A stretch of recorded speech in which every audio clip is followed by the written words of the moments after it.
माँ के लिए किया सब कुछ कुर्बान। मेरा नाम रमेश है। आज सुबह खाने के समय मम्मी के प्लेट में मौजूद थोड़ी सी सब्जी भी ख़त्म हो चुकी थी, जबकि उनके हाथ में अभी भी एक रोटी बची हुई थी। वह इधर उधर देख रही थी कि शायद कोई उनकी बात कहे बगैर ही समझ ले। मैं उनके दिल की बात समझ गया था, मगर फिर भी खामोश रहा, क्योंकि हमारे घर में किसी की भी इतनी हिम्मत नहीं थी कि भाभी के होते हुए खुद से कोई सब्जी ले। थोड़ी देर के बाद मम्मी हिम्मत जमा करके बोली थी, नेहा थोड़ी सी सब्जी तो दे दो। मम्मी की बात सुनकर भाभी थोड़ी कठोर आवाज़ में कहने लगी, बस बस, आपकी तबीयत पहले ही खराब रहती है, ब्लड प्रेशर हर समय बढ़ता रहता है और आपको 2 बार सब्जी चाहिए, जो खा लिया बस वही बहुत है। मैंने भाई की तरफ उम्मीद की नज़र से देखा कि शायद वहीं मुंह से कुछ बोल देंगे, मगर भाई तो इस तरह खाने पर झुके थे जैसे उन्होंने कोई बात सुनी ही ना हो। मम्मी हाथ पोंछ कर उठने लगी तो मैं बोला, भाभी, जब मम्मी सारा दिन घर के काम करती है तब आपको उनकी तबीयत खराबी का एहसास क्यों नहीं होता? मम्मी भूखी रह जाएंगे तो फिर रात भर उनको नींद नहीं आएगी, आप उनको सब्जी दे दे। भाभी कहने लगे, तुम ज़्यादा माँ के सगे मत बनो, इस घर में जो कुछ हो रहा है वह मेरी आंखों से छुपा नहीं है। तुम दोनों माँ बेटे मुफ्त की रोटियाँ तोड़ते रहते हो। तुम्हारा भाई कितनी मेहनत करता है उसका तो तुम्हें एहसास करना ही नहीं। तुम अभी तक नौकरी ढूंढने में नाकाम रहे हो, पहले कुछ काम कर लो, फिर बड़ी बड़ी बातें करना। ना काम के ना काज के, दुश्मन अनाज के। मुझे भाभी की ये बातें बहुत बुरी लगी थी, मगर मैं खामोश ही रहा था। मम्मी की भूख भी मुझसे बर्दाश्त नहीं हुई थी, इसलिए मैंने अपनी कटोरी उठाकर उनके सामने रख दी थी। मैं बोला, मम्मी आप यह खा ले। मेरी बात सुनकर भाभी को गुस्सा आ गया। उसने मैं कटोरी उठाकर फर्श पर फेंक दी और कहने लगी, तुम्हें मेरी बात समझ में नहीं आई? जब मैंने कहा कि और खाना नहीं देना तो फिर तुमने मेरी हुक्म से आगे क्यों गए? मेरी आंखों में आंसू आ गया था। मैं बोला, भाभी आप में तो इंसानियत नाम की चीज़ ही नहीं है। यह बात सुनकर भाभी ने और भी तेज़ आवाज़ में रोना शुरू कर दिया। वह कहने लगी, ये देखो रोहन, रमेश की बातें सुनो, यह मेरे साथ बदतमीजी कर रहा है। भाई ने मुझे घूर कर देखा था। कहने लगे, अपनी भाभी से माफ़ी मांगो। मैं बोला, भाई जब तक भाभी मम्मी के साथ नाइंसाफ़ी कर रही थी तब तक तो आप बिल्कुल गूंगे बहरे बनकर बैठे हुए थे, और अब अचानक से आपको एहसास हो गया कि कुछ गलत हो रहा है। आप कितने जोरू के गुलाम हो गए हो, आपको अपनी माँ का कुछ ख्याल नहीं है। भाई उठकर खड़े हो गए थे और कहने लगा, मैंने बहुत सह लिया तुम्हारी बदतमीजी को। अब तुम्हारे लिए बेहतर इसी में है कि यहाँ से निकल जाओ, नहीं तो मुझसे बुरा कोई नहीं होगा। मुझे भी बहुत गुस्सा आ गया था। मैं बोला, भाई सच भी यही है कि आपसे बुरा कोई है भी नहीं। इस बात से भाई ने मेरे मुंह पर एक थप्पड़ मारा और मुझे धक्के मारकर घर से बाहर निकाल दिया। मैं हक्का बक्का खड़ा था, मुझे इस सब की उम्मीद नहीं थी। मम्मी कहने लगी, मोहित तुम्हें क्या हो गया है? तुम राहुल को यूं घर से नहीं निकाल सकते, यह घर उसका भी है, तुम दोनों का बराबर हिस्सा है। इस घर में भाई कहने लगे, मम्मी आपको अपने दूसरे बेटे की इतनी ही चिंता है तो आप भी उसके साथ ही चली जाए। मैं घर में यह सब बर्दाश्त नहीं कर सकता। मेरी मम्मी को भी बड़े भाई ने घर से निकाल दिया था। मुझे अपनी बिल्कुल भी परवाह नहीं थी। मैं तो कहीं पर भी रह सकता था, सड़कों पर भी रात गुजार सकता था, मगर मैं मम्मी को कहाँ पर रखता? मैं बहुत घबरा गया था। मैं बोला, मम्मी आपको यूं घर छोड़कर नहीं आना चाहिए था। वह आपके स्वर्गीय पति का घर है, आप वहीं पर रहती। मैं अब आपको कहाँ लेकर भटकता फिरूं? मेरे पास तो रहने के लिए जगह भी नहीं है। मेरी बात सुनकर मम्मी फूट फूट कर रोने लगी थी और बोली, ठीक है ना, बड़े को मेरी ज़रूरत है न तुम्हें। मेरी परवाह है, इससे अच्छी तो मैं मर ही जाती हूँ। मैं जहर खा लेती हूँ। पहले एक बेटे ने घर से निकाल दिया और अब तुम भी मुझे दूध कह रहे हो, तो मुझे बताओ मैं कहाँ जाऊँ? मैं बोला, मम्मी ऐसी कोई बात नहीं है, आप मेरी मजबूरी को समझने की कोशिश करें। मैं आपसे जान नहीं छुड़ा रहा, मैं तो यह परेशान हूँ कि मैं आपको कहाँ रखूँगा। मेरे पास खुद रहने के लिए कोई जगह नहीं है और आपको यूँ परेशान होते मैं नहीं देख सकता। मेरी माँ कहने लगी, तुम चिंता मत करो, तुम्हारे साथ तुम्हारी माँ है, भगवान ज़रूर कोई चमत्कार करेगा। मैं माँ को लेकर अपने एक दोस्त के घर चला गया था, क्योंकि मुझे और कुछ सूझा नहीं। दे रहा था। होटल में रहने के लिए मेरे पास पैसे नहीं थे। माँ को खाना खिलाने के लिए भी मेरे पास एक पैसा मौजूद नहीं था। मेरे दोस्त ने मुझे और मेरी माँ को बड़े ही अच्छे तरीके से स्वागत किया था। मैंने उसे कहा कि मैं यहाँ सिर्फ 2 दिन के लिए रुकूंगा और फिर चला जाऊँगा। तो मेरा दोस्त कहने लगा कि तुम माँ जी के साथ आए हो, जब तक चाहे यहाँ रह सकते हो। मुझे पता था कि मेरा दोस्त भी मेरी ही तरह है। वह भी अपने माँ बाप के पैसे पर पल रहा था। वह भी हमारा खर्चा ज़्यादा दिन नहीं उठा सकता था और फिर मैं किसी पर बोझ नहीं बनना चाहता था। इसीलिए मैं मम्मी को वहीं छोड़कर खुद नौकरी की तलाश में निकल पड़ा था। यह तो किस्मत की बात होती है कि किसी के हाथ में भगवान पैसा दे देता है तो किसी के हाथ खाली रह जाते हैं। मेरा भाई मुझसे कम पढ़ा लिखा था, मगर फिर भी उसे एक बहुत ही अच्छे होटल में मैनेजर की जॉब मिली हुई थी और उसकी तनख्वाह बहुत अच्छी थी, जबकि मैं उससे ज़्यादा पढ़ा लिखा था और अभी तक इधर उधर सड़कों पर भटकता फिर रहा था। मेरी माँ अब सुरक्षित जगह पर थी, इसीलिए मैं सुबह सवेरे उठकर जॉब की तलाश में निकल जाता था और रात 10 बजे ही वापस आ जाता था। मैंने अपने दोस्त से 2 दिन का वक्त मांगा था, मगर अब मुझे उनके घर आए हुए 4 दिन हो गए थे, मगर फिर भी नौकरी कहीं नहीं मिली थी। अब मैं बहुत ज़्यादा उलझन में था, घबरा गया था कि क्या करूं। चौथे दिन मैंने सोचा कि मैं बस अपने दोस्त के घर से निकल जाऊंगा, आगे जो भगवान को मंजूर होगा वही होगा।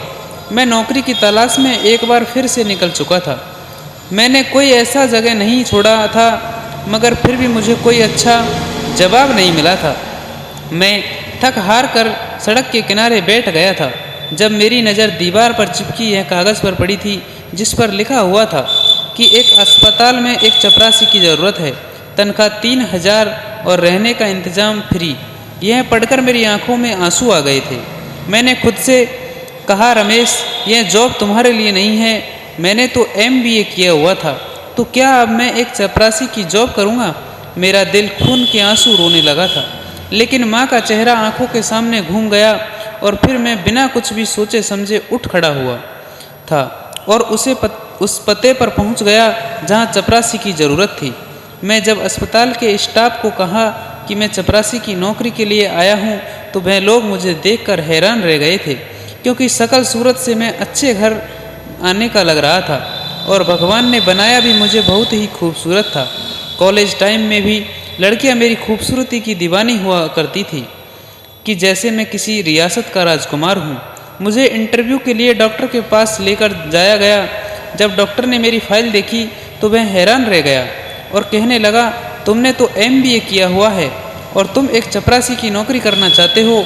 यह नौकरी तो उन लोगों के लिए है जो अनपढ़ होते हैं और अपनी मेहनत से रोजी रोटी कमाना चाहते हैं। मुझे बताओ कि तुम यह काम क्यों करना चाहते हो? मेरी आंखों में आंसू आ गए थे। मैं बोला, मैं बहुत ज़्यादा मजबूर हूँ। बहुत सी जगह पर इंटरव्यू देने गया, मगर कुछ भी हाथ नहीं आया। मुझे इस समय जॉब की सख्त ज़रूरत है, भले ही वह एक चपरासी की ही क्यों ना हो। इस वजह से मैं यह जॉब करने के लिए तैयार हूँ। डॉक्टर कहने लगा, अगर ऐसी ही बात है तो मैं तुम्हें यह नौकरी दे देता हूँ। डॉक्टर ने मुझे चपरासी की नौकरी दे दी थी। अस्पताल के पीछे बने फ्लैट में से मुझे एक फ्लैट भी दे दिया गया था। मुझे समझ नहीं आ रहा था यह मेरे लिए खुशी का मौका है या फिर उदासी का। खैर, जो भी था, मैं घर गया और अपने दोस्त का शुक्रिया अदा किया कि तुमने इस मुश्किल समय में मेरा साथ दिया और मुझे अपने घर में रहने की जगह दी। अब मैं अपनी माँ को यहाँ से लेकर जा रहा हूँ। मेरा दोस्त कहने लगा कि तुम कहाँ जाओगे? तो मैंने उसे बता दिया कि मुझे अस्पताल में नौकरी मिल गई है। तो वह हंसने लगा और बोला कि तुम मुझे बेवकूफ़ मत बनाओ। पढ़ाई तुम्हारी MBA की है, फिर अस्पताल में तुम्हें नौकरी कैसे मिल गई? मैं बोला, मुझे चपरासी की नौकरी मिली है। यह बात सुनकर मेरे दोस्त की आंखों में भी आंसू झलक आए थे। वह कहने लगा, यार रमेश, मेरा घर तुम्हारे लिए हमेशा खुला है, लेकिन खुद पर इस कदर जुल्म मत करो। तुम अपनी हिम्मत जारी रखो, तुम्हें अच्छी नौकरी ज़रूर मिल जाएगी। तब तक तुम मेरे घर में बिना किसी डर और ख़तरे के रह सकते हो। मैं बोला, तुम्हारा बहुत बहुत धन्यवाद कि तुमने मुझे इतने दिन यहाँ रखा और हर तरह से ख्याल भी रखा। मैं तुम्हारा एहसान ज़िंदगी भर नहीं भूलूँगा। अब जब मुझे रोज़ी रोटी मिल रही है तो मैं उसको लात नहीं मारना चाहता। मेरे दोस्त ने मुझे बहुत रोका, बहुत समझाया, मगर मैं ना रुका और अपनी माँ को लेकर अस्पताल के पीछे फ्लैट में शिफ्ट हो गया था। मम्मी कहने लगी, तुम्हें कैसी नौकरी मिली है रमेश बेटा? तो मैंने कहा कि माँ, मैं एक रूम के अंदर बैठकर कंप्यूटर पर हिसाब किया करूँगा। यह बात सुनकर मेरी माँ बहुत खुश हुई थी। अब मैं अपनी माँ से सच तो नहीं कह सकता था, नहीं तो वह टेंशन लेती और उनका ब्लड प्रेशर हाई हो जाना था। खैर, अब मैं हर रोज़ काम पर जाया करता था। बड़ी दिलचस्पी से अस्पताल में सफाई करता रहता था और सोचता था कि शायद मेरी किस्मत में यही सब लिखा है। हर इंसान अपनी किस्मत का ही खाता है, तो शायद मेरी किस्मत में ये गरीबी और कम तनख्वाह वाली छोटी सी नौकरी लिखी थी। मैं बेकार में बड़े बड़े नौकरी करने के सपने देख रहा था। मैंने खुद को डांटा था। अक्सर मैं खुद से लड़ता रहता था, क्योंकि मैं अपनी ज़िंदगी से बहुत उम्मीदें लगा ली थी। खैर, जो होना था वह हो गया था।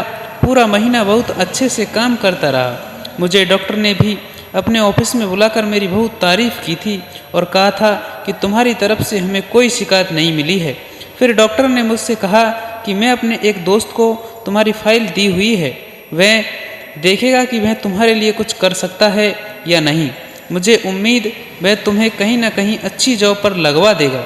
यह बात सुनकर मैं बहुत खुश हुआ था। मैं बोला, डॉक्टर साहब, अगर ऐसा हो गया तो मैं आपका एहसान ज़िंदगी भर नहीं भूलूंगा। मैं आपको सारी उम्र दुआएं देता रहूँगा। डॉक्टर मुस्कुरा दिया। उसने मेरे हाथ में 3000 रुपये रख दिए।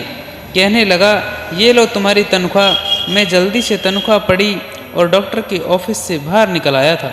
मैंने अपनी तनख्वाह को गिनना शुरू कर दिया। मेरी आंखों में आंसू आ गए थे, क्योंकि मेरे पापा के मरने के बाद तो मैंने कभी भी 300 एक साथ देखे भी नहीं थे। मैं तो 500 के नोट को देखने के लिए भी तरस कर रह गया था।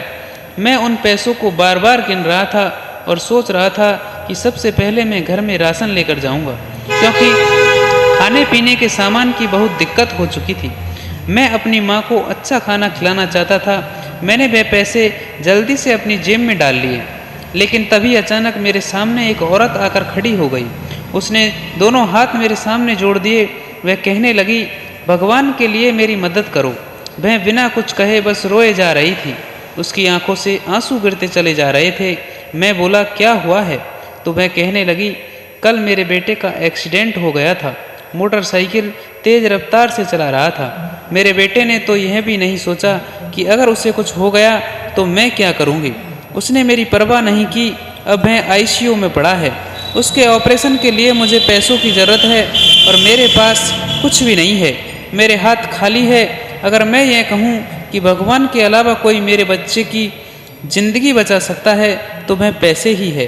बिना पैसे के मेरा बेटा बच नहीं सकता। अगर पैसे हुए तो डॉक्टर उसका ऑपरेशन करेंगे, नहीं तो वह मेरे बच्चे को डिस्चार्ज कर देंगे। मुझे थोड़े से पैसे दे दो ताकि मेरे बच्चे की जान बच सके। उस औरत के चेहरे पर इस कदर वे थी कि उसे देखकर मेरा दिल भी बुझ सा गया था। मैंने कुछ भी सोचे समझे बिना ही वह हज़ारों रुपये उस औरत के हाथ में रख दिए थे। मैं बोला कि मैं भगवान से प्रार्थना करूँगा कि वह आपके बच्चे को लंबी ज़िंदगी दे और आपको औलाद का गम न दिखाए। वह औरत मुझे आशीर्वाद देती हुई आगे बढ़ गई थी।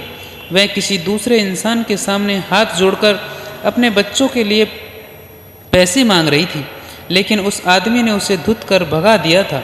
अब वह किसी तीसरे आदमी के पास जाकर हाथ जोड़कर पैसे मांग रही थी, लेकिन वहाँ पर भी उसे नाउम्मीद होना पड़ा था। उस पल मेरे दिल में आया कि काश मेरे पास इतना पैसा होता कि मैं उस औरत की मदद कर देता। फिर मैंने पार्ट 2 कल मिलते हैं पार्ट 2 के साथ में। तो thank you for watching this video. दोस्तों, आपको यह कहानी अच्छी लगी हो तो प्लीज़ वीडियो को लाइक करें और अपने दोस्तों के साथ शेयर करना ना भूलें, और साथ ही साथ सब्सक्राइब ज़रूर करें। मिलते हैं नेक्स्ट वीडियो में, तब तक के लिए बाय बाय, राम राम।